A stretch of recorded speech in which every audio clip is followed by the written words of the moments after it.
selamat datang di Sekolah Minggu Online GKI Wonosobo. Bersama aku Kak Angel dan aku Kak Dwi. Bagaimana kabarnya kalian? Semoga kalian selalu dalam lindungan Tuhan ya. Nah, sebelum kita memulai ibadah sekolah online kita, mari kita menyanyikan pujian Besar dan Perkasa.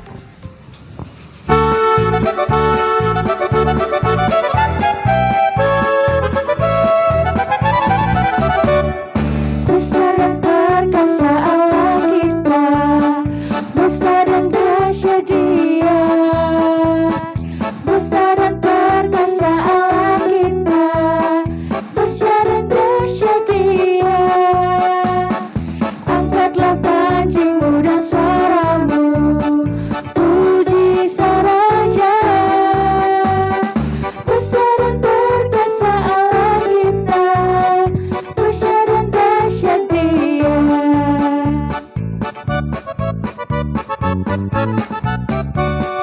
Besar dan perkasa Allah kita, besar dan dahsyat Dia.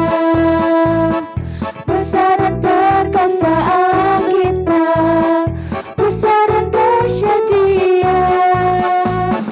Angkatlah pancimu dan suaramu, puji Sang Raja.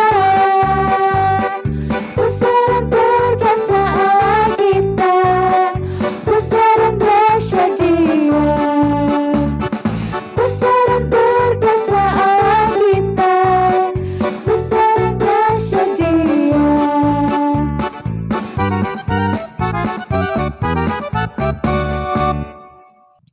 Teman-teman yang terkasih, sebelum kita memasuki sekolah minggu online kita hari ini, mari kita bersatu dalam doa, lipat tangan dan tutup mata ya. Mari kita bersatu dalam doa. Terima kasih ya Bapa atas berkat-Mu sehingga kami anak-anak-Mu boleh bersatu kembali dalam doa ya Bapa. Kami mengucap syukur atas berkat yang boleh Engkau berikan sehingga kami boleh bangun dan beraktivitas hari ini ya Bapa. Sekarang kami anak-anak-Mu mau memulai sekolah minggu online kita hari ini.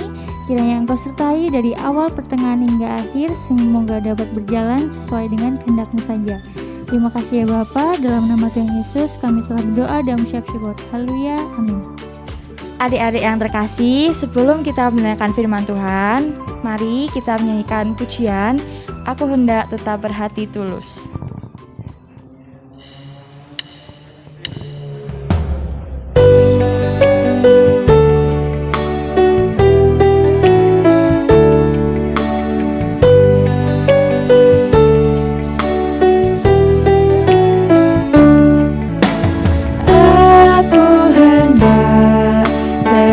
Berhati tulus karena teman mempercayaiku. Aku hendak tetap berjalan lurus karena teman telah mengasihiku. Karena teman telah mengasihiku.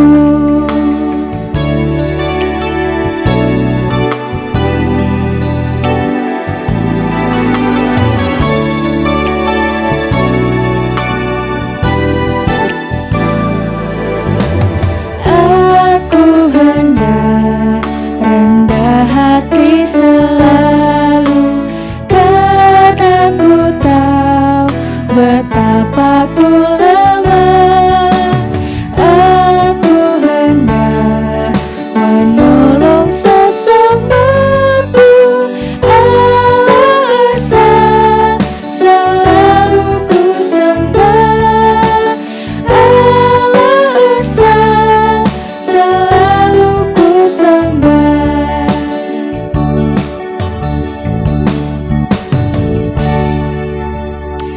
Adik-adik yang terkasih, sekarang kita mau mendengarkan firman Tuhan. Dengarkan baik-baik ya.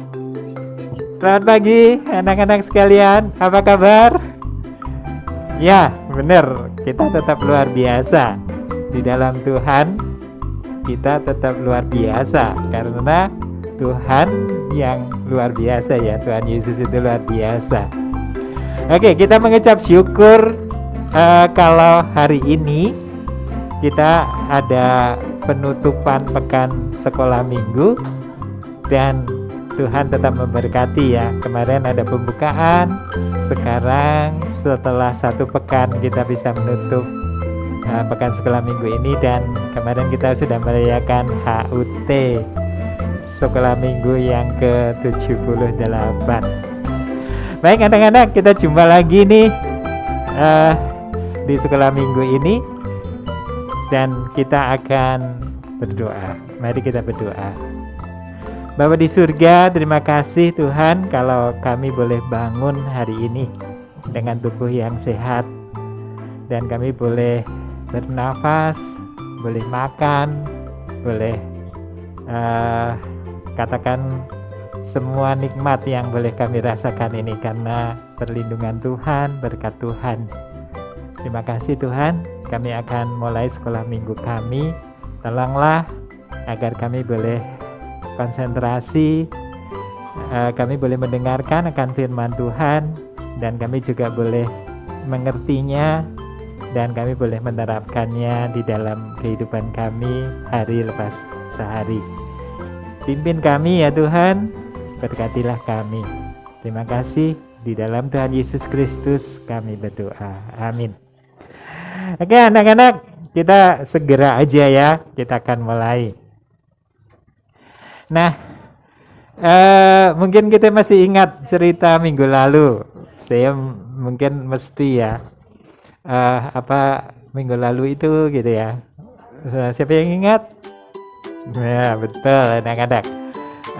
Paulus ya, cerita Paulus yang dia rela menjadi segala-galanya. Maksudnya dia rela merubah dirinya, merubah lalu jadi seperti lawan bicaranya gitu ya. Kalau dia orang lemah, dia jadi orang lemah. Kalau orang yang kuat di dalam Taurat, dia juga dia pandai di dalam Taurat. Kalau ada orang yang pokoknya ginilah, pokoknya merubah dirinya agar bisa memenangkan orang itu gitu kan. Masih ingat ya? Jadi ada usaha agar kita ini bisa bergaul dengan yang lain-lain, tapi bukan pelimpan ya, tetapi biar kita bisa bareng-bareng dan juga nanti memenangkan orang itu untuk mengenal kasih Tuhan. Nah, anak-anak, hari ini saya membawa sesuatu, yaitu ini anak-anak. Apa itu? Kamu lihat ya, satu tabung, gambarnya ada piramidnya, ada piramid, iya betul. Dan ini adalah, kita buka nih, beng. Kamu tahu tuh gambar apa? Ya, bukannya gambarnya ini ya, tetapi bahan yang dipakai ini untuk membuat gambar ini adalah dari papirus.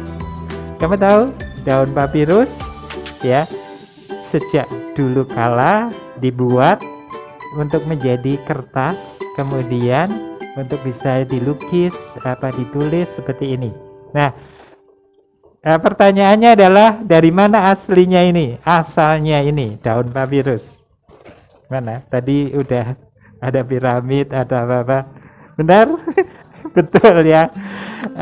Dari Mesir. Saya lihat, saya bawa juga nih, ada miniatur piramid ya. Nggak tak buka juga nih ya. Ini dari sana ya. Nah, kita akan pergi ke Mesir. Nah, anak-anak, ada seseorang ya yang mungkin pada saat itu di istana Mesir, yaitu abad-abad lama begitu ya. Itu penguasanya adalah Firaun ya. Di istana Firaun ada sesuatu yang heboh banget.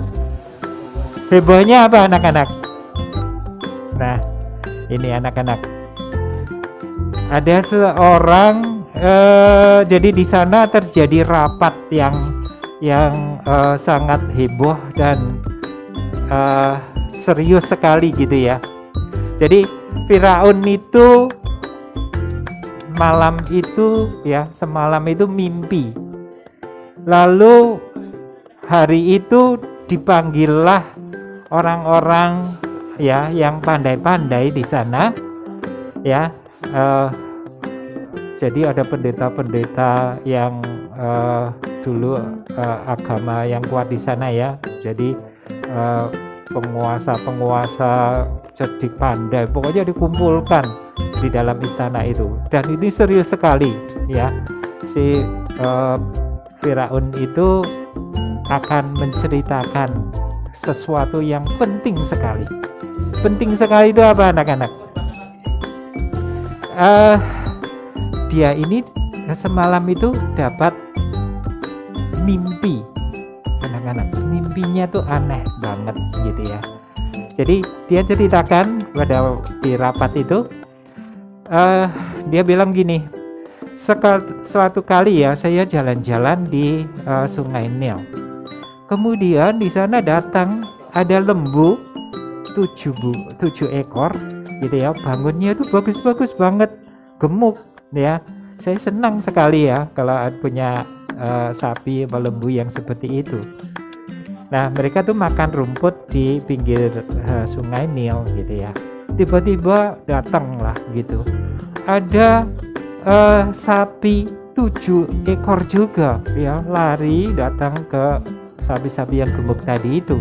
Sapi ini kurus ya, kurus kering ya. Jadi kayak tulang-tulang yang dibalut oleh kulit begitu ya. Jadi pokoknya bangunnya jelek banget, dan dia Firaun mengatakan itu pokoknya jelek banget lah, rasanya belum pernah lihat yang begitu kurus yang seperti itu. Dan tiba-tiba ya sapi-sapi yang kurus kering itu memakan sapi yang gemuk-gemuk tadi itu. Dan setelah dimakan, bukannya sapinya jadi gemuk, tetapi enggak, dia tetap kurus kering seperti itu. Lalu Firaun melanjutkan ya, waktu itu saya jadi terbangun. Kemudian saya gelisah, saya memikirkan hal itu. Terus saya coba untuk tidur lagi. Lah, waktu saya tidur, saya mimpi lagi ya, mimpi yang kedua ini ya, tetap di tepian Sungai Nil itu saya perhatikan ada pohon gandum, dan kemudian keluarlah buah. Bulir-bulirnya bagus-bagus, saya hitung itu ada 7 juga. Nah, kemudian ketika saya perhatikan, muncul lagi nih di sebelahnya itu ada bulir gandum 7 juga, yang kurus kering, yang kayak ya pokoknya nggak ada isinya begitu ya. Jadi jadi nggak ada isinya, kurus kayak gitu. Itu dia melilit dan memakan juga bulir gandum yang bagus itu. Terus tapi bukannya bulir gandum yang kurus ini menjadi gemuk berisi begitu, enggak, dia tetap seperti itu. Lah, oleh karena itu ya, hari ini pagi ini saya panggil kalian ke sini untuk mengartikan mimpi ini. Nah, anak-anak, gambarnya ini ya. Jadi ada ahli nujum, cendekiawan ya, orang-orang pandai, ada dukun, ada apa. Mereka terdiam semua ya. Apa artinya? Nggak ada yang tahu, anak-anak. Nah, kemudian sudah lama sekali ya, berjam-jam mereka tuh membisu. Mereka hanya diskusi, gini dia ambil alat-alatnya buat ngeramal begitu ya, batu-batunya. Dia mulai memuja dewa-dewanya agar segera memberi jawaban gitu ya. Mereka tanya kepada dewa-dewanya itu, tetapi tetap aja nggak ada jawaban yang tepat ya. Jadi Firaun sampai marah-marah ya, marah-marah, wah marah besar. Masa seperti ini aja tidak bisa mengartikan gitu ya. Itu pendeta-pendeta itu pada takut semua ya, karena memang mereka tidak bisa menjawab gitu ya. Kacau banget lah pokoknya, jadi sunyi gitu ya. Setelah itu sudah lama begitu ya. Nah, juru minuman yang ada yang melayani Firaun ini jadi ingat. Oh iya, saya ingat nih. Segera dia memberitahu Firaun ya. Maaf Tuhan ya, maaf Bapak Firaun ya. 2 tahun yang lalu saya ingat itu di penjara sana pada waktu itu ada kasus, yaitu ada usaha untuk membunuh Firaun gitu ya. Ya mohon maaf sekali ya. Tapi pada waktu saya di penjara juga bersama juru roti, itu kami punya mimpinya bersama. Dan di sana ada seorang pemuda Yahudi ya, Ibrani. Terus apa ya, saya ceritakan ya, kami menceritakan mimpi-mimpinya itu. Dan pemuda Ibrani ini itu bisa menceritakan kebenarannya. Benar Baginda, dia bilang gitu ya. Akhirnya juru makanan itulah yang salah dan dia digantung, dan saya bisa melayani Tuhan lagi gitu. Ya, Firaun langsung panggil itu pemuda itu. Nah, anak-anak, kamu lihat ya gambar di sebelah sini ya. Yusuf yang ada di penjara ini akhirnya dijemput ya, suruh cepet-cepet nyiapkan diri dan dikawal ya. Pada waktu itu si Yusuf ini datang gitu ya dari jauh ya, pendeta-pendeta atau kalangan ini sangat menghina ya, menghina. Seorang narapidana sekarang bisa masuk. Pokoknya apa sih dia pinternya apa, pokoknya mereka mengejek banget ya. Nah, ketika dibawa itu harus dikawal oleh pengawal-pengawal yang ketat begitu ya, karena ini dia itu residivis atau apa, pokoknya dari penjara sih seperti itu. Nah, waktu itu dialah suruh menghadap Firaun. Akhirnya Firaun menceritakan mimpinya itu. Nah, apa yang terjadi anak-anak? Yusuf menerangkan ya, mengatakan gini, Baginda, bukan saya yang bisa menafsirkan mimpi ini, tetapi Tuhan Allah lah yang memakai saya. Lalu dia ceritakan bahwa kedua mimpi Baginda itu artinya sama, yaitu akan ada kelimpahan 7 tahun itu ya, akan Mesir itu akan melimpah sekali bahan makanannya. Tetapi ya, setelah itu 7 tahun lagi itu akan ada datang paceklik ya, ada bencana kelaparan yang sangat parah, sehingga kemakmuran yang 7 tahun yang lalu itu juga sudah tidak terasakan. Nah, kamu bisa baca ini ya di kitab Kejadian pasal 41 ya, berarti kita baca aja ya. Apa nanti kamu baca itu ya. Jadi seperti itulah. Nah, anak-anak, akhirnya Yusuf juga tidak hanya mengartikan mimpi itu, tetapi dia menasihati. Ya.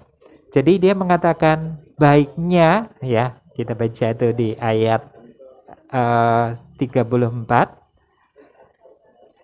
Ya, Yusuf mengatakan Oleh sebab itu, baiklah tuanku Firaun mencari seorang yang berakal budi dan bijaksana, lalu mengangkatnya menjadi kuasa atas tanah Mesir.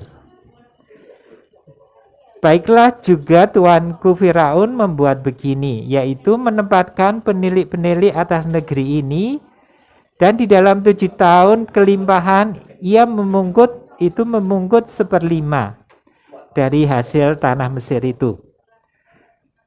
Mereka harus mengumpulkan segala bahan makanan dalam tahun-tahun yang baik dan akan datang ini, dan di bawah kuasa tuanku Firaun menimbun gandum di kota-kota sebagai bahan makanan serta menyimpannya. Ya. Demikianlah segala bahan makanan itu menjadi persediaan untuk negeri ini dalam ke-7 tahun kelaparan yang akan terjadi di tanah Mesir, supaya negeri ini jangan binasa karena kelaparan itu. Nah, Yusuf itu tidak hanya menafsirkan mimpi ya, kemudian dapat hadiah selesai, tidak ya. Tetapi Yusuf itu dengan rendah hati dia menyatakan baiknya itu seperti ini. Nah, kemudian hebohlah gitu ya. Wah, mulai rame di istana Firaun itu. Terus, wah, Firaun gedok-gedok ya. Perhatian ya. Semua diam gitu ya, karena semua itu mengatakan ada yang setuju, ada yang tidak, ada yang begini begitu ya. Tetapi Firaun ini sudah menangkap dan dia punya kesimpulan, yaitu orang yang bijaksana itu siapa? Itu juga dia sudah sudah punya ketetapan. Lalu mengatakan Firaun ini seperti ini kepada pegawai-pegawainya yang ikut rapat dan orang-orang pandai. Mungkinkah kita mendapat orang seperti ini ya, seorang yang penuh dengan roh Allah ya, dia katakan ya, karena ini Yusuf ini cerdik banget ya, bisa mengartikan, bisa memberi solusi atau jalan keluar. Enggak ada orang yang kayak gini. Ayo kita angkat saja ini Yusuf ini menjadi penguasa atas Mesir. Dan benar anak-anak, saat itu juga Yusuf suruh berdiri, kemudian dia dikasih pakaian ya, topi ya seperti Firaun ya, gambarnya ada juga tuh ya. Dan dia lepas dia ambil kalung emas gitu ya, dia kenakan, dia pokoknya dibuatlah Yusuf ini seperti Firaun. Dan dia mengatakan di seluruh Mesir ini dia adalah orang kedua. Jadi hanya beda tahta inilah bedanya saya dan dia gitu ya. Dikenakan cincin ya, yang biasanya buat stempel seperti itu ya. Jadilah penguasa. Dan Yusuf diberi nama, diberi gelar ya, namanya Safnat Paneah. Nah, anak-anak, ceritanya sangat heboh ya. Jadi tadinya dia dikawal seorang residivis, berapa jam kemudian jadi penguasa Mesir. Apakah semudah itu ya? Dia ini tidak seperti itu ya. Prosesnya panjang, prosesnya banyak yang menyakitkan gitu. Kenapa Yusuf dipenjara? Mungkin kamu bisa baca kisahnya di Kejadian ya sebelumnya, pasal-pasal itu ya. Jadi bagaimana dia ini dibuang atau dijual oleh saudara-saudaranya, aduh pedih gitu ya. Bagaimana dia ini harus dipenjara karena fitnahnya Bu Potifar ya. Lalu dia dipenjara, tapi dia tidak mengeluh seperti itu. Tetapi dia itu percaya, dia bergumul kepada Tuhan, minta hikmat kepada Tuhan dan percaya bahwa Tuhan itu memakai dia itu untuk rencana yang besar.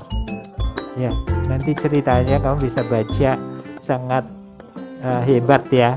Yusuf tidak hanya jadi penguasa Mesir, tetapi bisa memaafkan saudara-saudaranya. Terus bangsa Israel pindah ke Mesir. Itulah di akhir kitab Kejadian itu. Nah, anak-anak, Yusuf ini dia ini cerdik ya. Setelah diangkat itu tidak hanya lalu pesta pora, menang atau kayak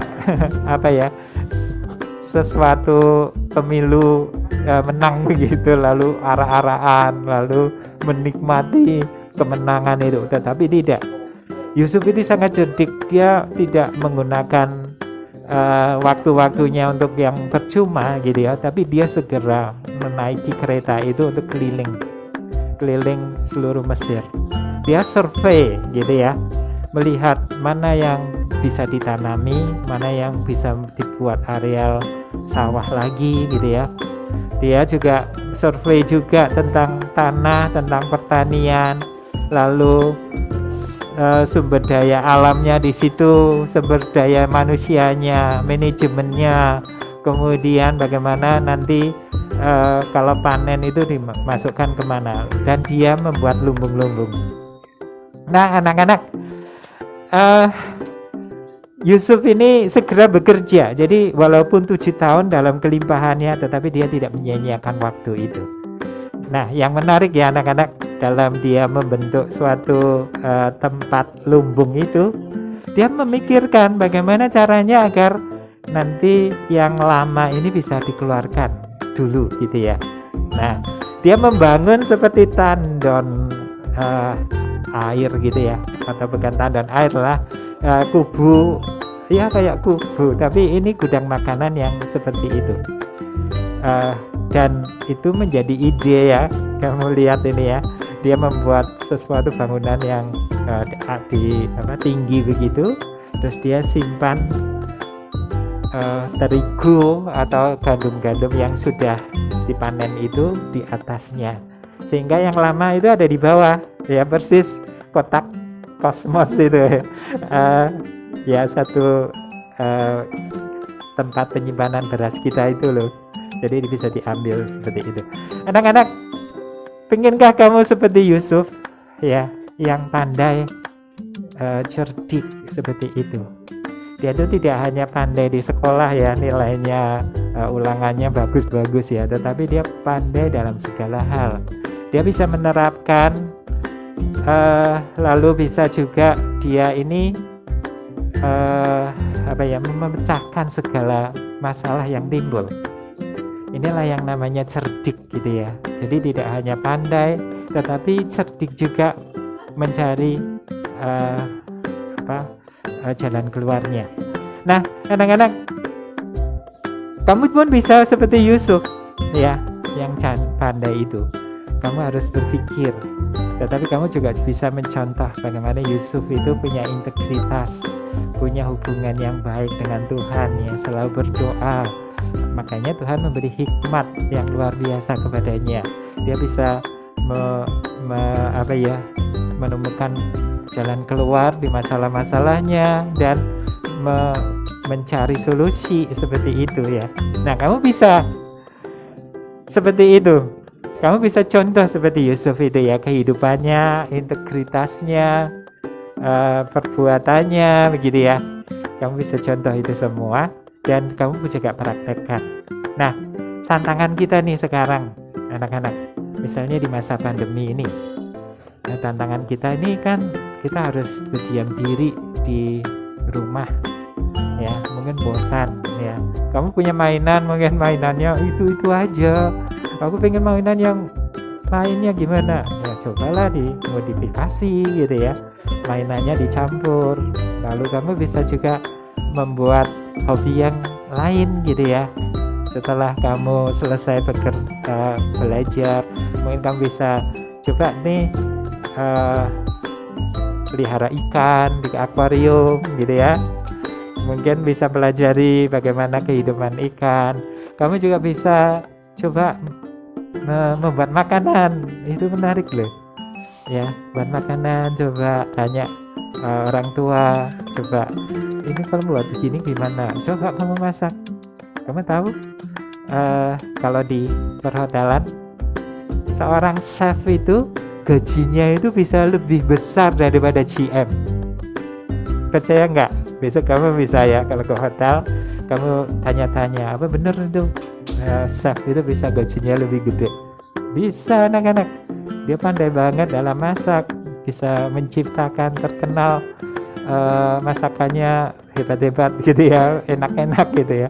Itu bisa, dan kamu bisa kreatif lah begitu. Nah anak-anak,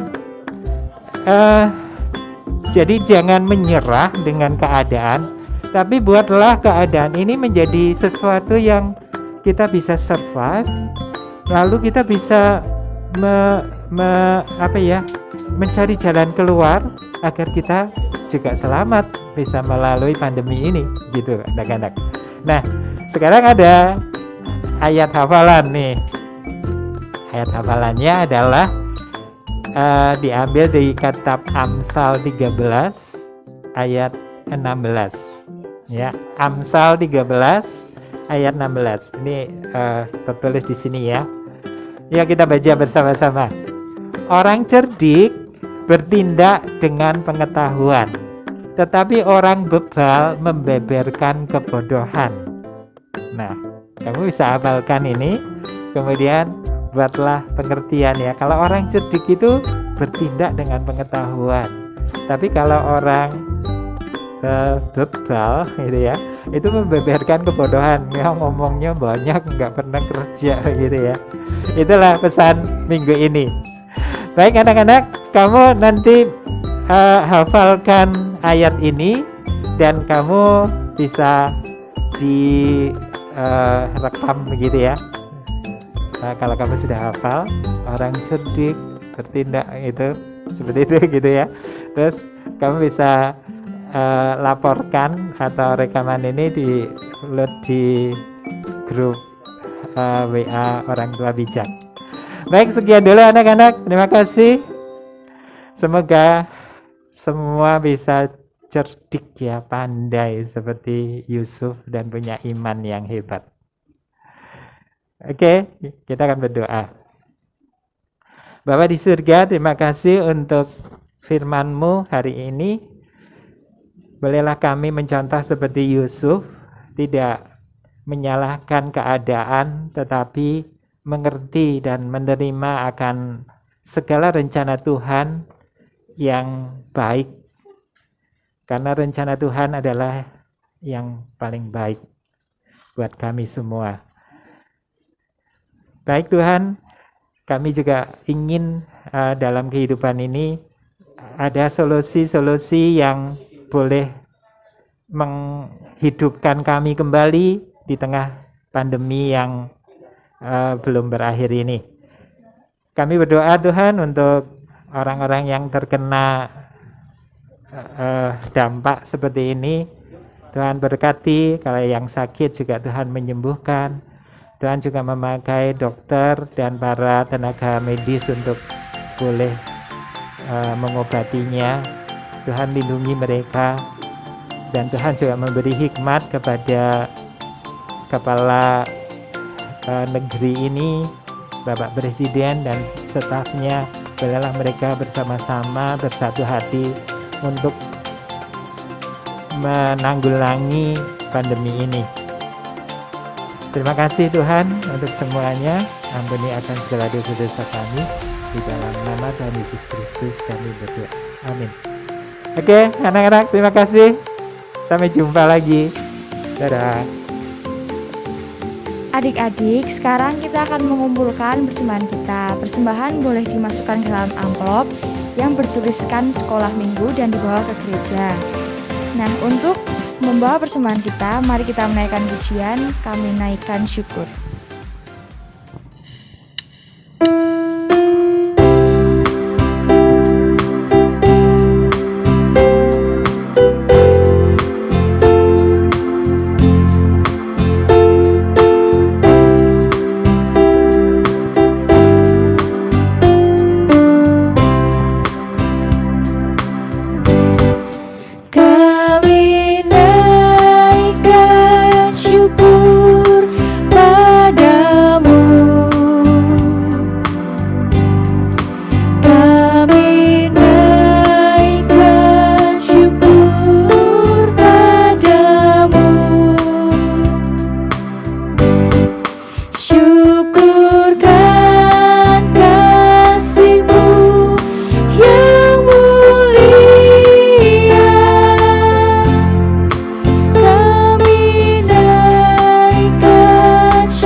Adik-adik yang terkasih, sekarang kita mau bawa persembahan kita dalam doa. Mari kita bersatu dalam doa. Terima kasih Tuhan, kembali kami anak-anak-Mu menghadap kehadirat-Mu, mengucap syukur atas segala berkat yang boleh kami terima. Ya Bapa, sekarang kami membawa sedikit dari berkat-Mu, kiranya Engkau boleh kuduskan dan sucikan, biarlah kiranya persembahan kami ini boleh layak untuk memasuki kehadirat-Mu. Ya Bapa, kiranya Tuhan juga sertai guru-guru sekolah minggu yang mengelola persembahan ini, sehingga dapat berguna untuk kemuliaan kerajaan-Mu saja. Terima kasih Bapa, dalam nama Tuhan Yesus kami telah berdoa dan mengucap syukur. Haleluya, amin. Adik-adik yang terkasih, untuk menutup sekolah minggu online kita hari ini, mari kita bersama-sama menaikkan pujian Bersama Tuhan Aku Bisa.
Adik-adik, kita menutup sekolah minggu ini dengan berdoa.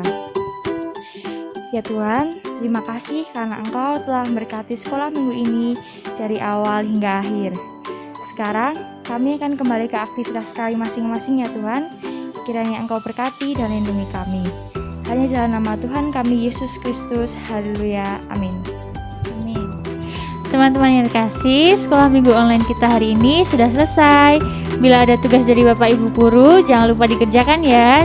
Dan juga selalu menaati protokol 3M, memakai masker, mencuci tangan, dan menjaga jarak. Sampai jumpa di sekolah minggu online minggu depan. Dadah!